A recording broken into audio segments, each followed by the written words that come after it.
Hello दोस्तों, स्वागत है आपके YouTube channel Radhe Ram academy पर। आज मैं अप्लाइड फिजिक्स सेकंड के important question chapter first applied physics second. तो जैसे कि मैंने लिखा है इसमें applied physics second chapter first important question लिखा है। सबसे पहले इसमें आता है कला संबंध प्रकाश स्रोत, यानी कला संबंध प्रकाश स्रोत कहते किसे हैं? इसे कहते हैं कोहेरेंस सोर्स, ऐसे इंग्लिश में कहते हैं कोहेरेंस सोर्स। ठीक है, इसकी डेफिनेशन देखते हैं कि ऐसे दो प्रकाश स्रोत जो समान तरंग दैर्घ्य, समान आवृत्ति, समान आयाम तथा नियत कालांतर कांस्टेंट फेज डिफरेंस।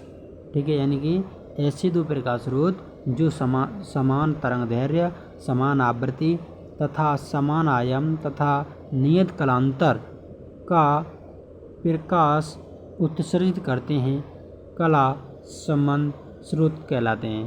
ठीक है, तो ये हुई डेफिनेशन। ठीक है, और ये डेफिनेशन आपको याद करनी है, ये 1 नंबर में पूछी जाएगी। ठीक है, चलते अगले टॉपिक की तरफ।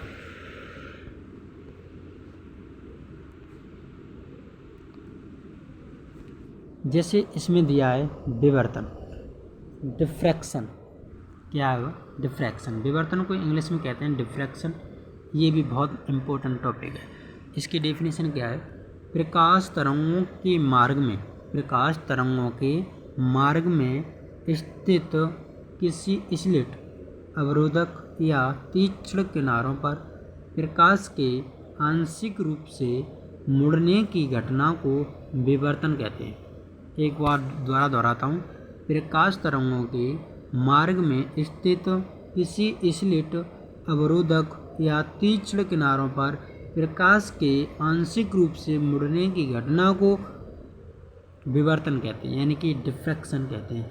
ये 2 प्रकार के होते हैं। जैसे ये लिखा फ्रेजनल डिफ्रैक्शन यानी कि विवर्तन, और फ्राउनहोफर डिफ्रैक्शन यानी कि ये 2 प्रकार के होते हैं। आपको डेफिनेशन याद हो गई होगी, उम्मीद करता हूँ। चलते हैं अगले टॉपिक की तरफ। अगला है प्रकाश का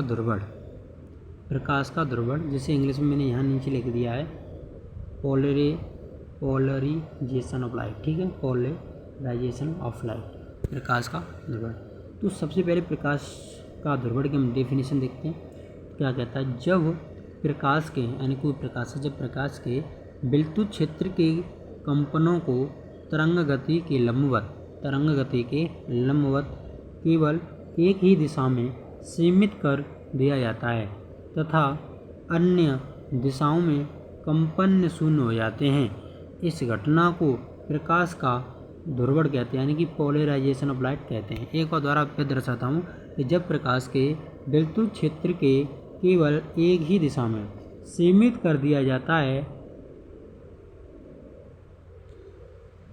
जब प्रकाश के विद्युत क्षेत्र के कंपनों को तरंग गति के लंबवत केवल एक ही दिशा में सीमित कर दिया जाता है तथा अन्य दिशाओं में कंपन शून्य हो जाते हैं, तो इस घटना को प्रकाश का ध्रुवण पोलराइजेशन ऑफ लाइट कहते हैं।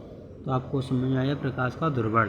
ये डेफिनेशन आपको इस प्रकार लिखनी है। ठीक है, उसके बाद आता है ब्रूस्टर का नियम, जो कि आपको दिख रहा है। ये है ब्रूस्टर का नियम, जिसे इंग्लिश में भी ब्रूस्टर ऑफ लाइट कहते हैं।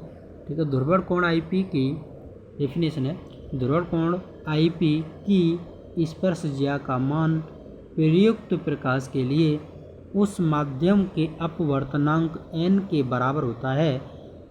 ठीक है, इसे अपवर्तनांक n बराबर होता है 10 IP, तो IP + R बराबर 90, जहाँ IP ध्रुवण कोण है, IP का ध्रुवण कोण R है, अपवर्तन कोण R का यहाँ पर अपवर्तन कोण है। ठीक है, तो आपको डेफिनेशन आपको लिख लेनी है कॉपी पर, उसके बाद याद करनी है। ठीक है, नीचे दिया है मेलस का नियम। तो मेलस का नियम आपने पढ़ा होगा अवश्य 12th में। मेलस का नियम, लॉ ऑफ मेलस। जब पूर्णतया समतल प्रकाश किसी विश्लेषक पर गिरता है, तो विश्लेषक से निर्गत प्रकाश की तीव्रता I cos का थीटा के अनुक्रमानुपाती होती है। I अनुक्रमानुपाती कॉस का थीटा आई, अगर हम प्रोपोर्शनल हटाएंगे यानी कि जो अनुक्रमण पे हटाएंगे तो आई नॉट आएगा, आई नॉट कॉस का थीटा।